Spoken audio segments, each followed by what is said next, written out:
त्रिगर्तमद्रगोब्दिकप्रदेशवाहिनी धुनी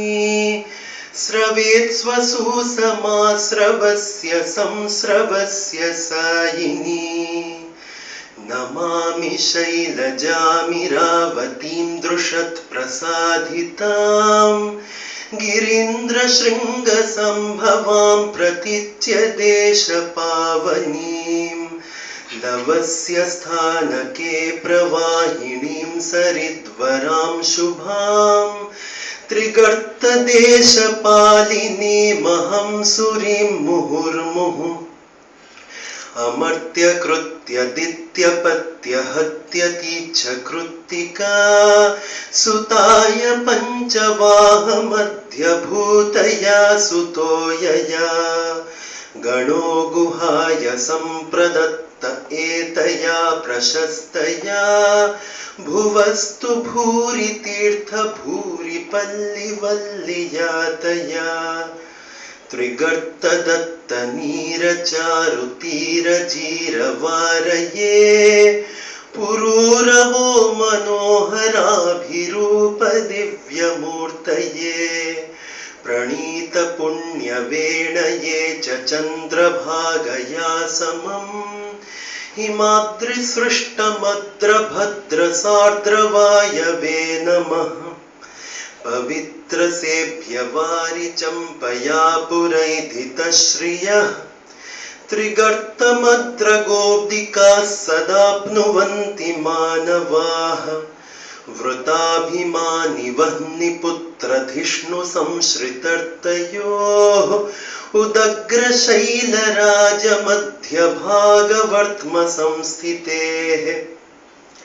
इरावतीति संज्ञया वसुन्धरा शुचीकृतः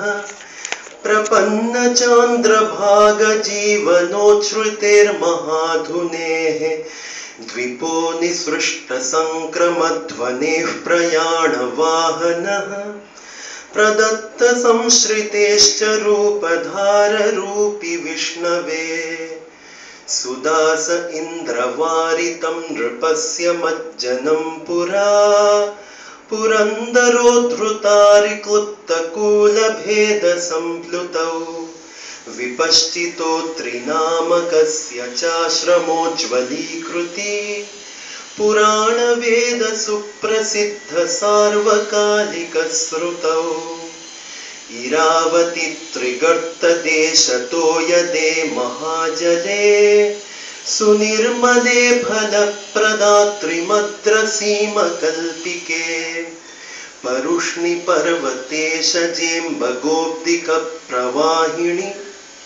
त्वमत्र देवि सुप्रतिष्ठमानसे ममानिशम्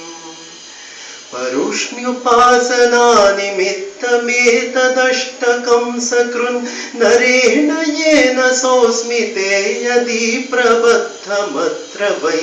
अधीयते महाधुनि गुणावलिं निधाय च मनस्त्विरावती वरेण तस्य निर्मलं भवेत्। सोहनं सोहनं